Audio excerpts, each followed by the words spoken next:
Mismo si Pangulong Ferdinand Marcos Jr. ang dumating sa Nabua, Camarines Sur para pangunahan ang pagbubukas ng bagong Pilipinas Servisyo Fair sa Camarines Sur Polytechnic Colleges noong Sabado.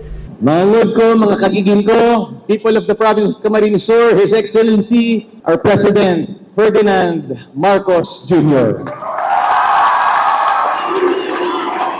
Maraming salamat sa inyong lahat sa pagpakilala sa akin at sa napakainit naman na salubong. Hindi ko akalain na ganito ang magiging salubong ko dito sa Nabua.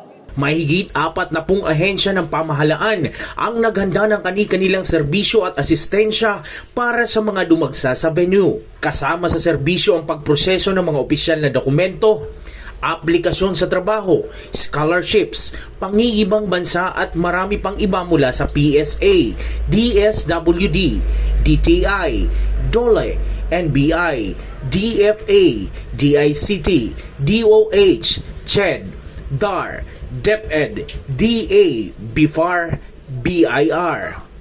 Iginawad ng Pangulo ang hauling truck, fiberglass na bangka, mga gamit sa pagsasaka, pagluluto at marami pang iba.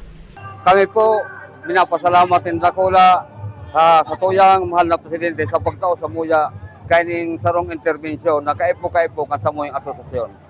Tampok din ang programang kadiwa ng Department of Agriculture dito at ang National Food Authority bumibili sa halagang 23 pesos kada kilo ng palay. May mga gulay, prutas, libreng seedlings ng mga namumungang kahoy at iba pang produktong agrikultural. Libre naman ang mainit na arroz caldo para sa maghapong pag-iikot sa Servisyo Fair. Mas nakatutulong sa amin pong mga mahihirap sa mga pangangailangan namin, yung mga financial assistant at saka po yung mga medical mission.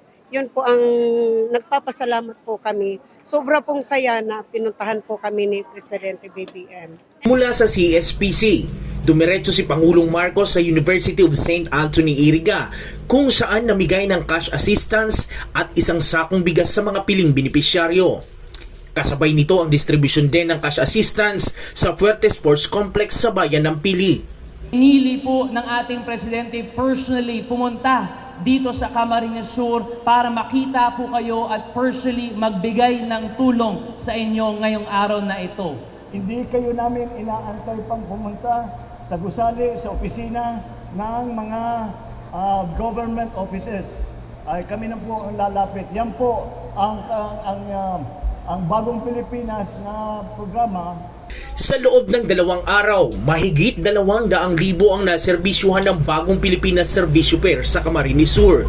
Sa kabuuan, tagumpay ang aktibidad sa layuning mailapit ang serbisyo ng pamahalaan sa mamamayan.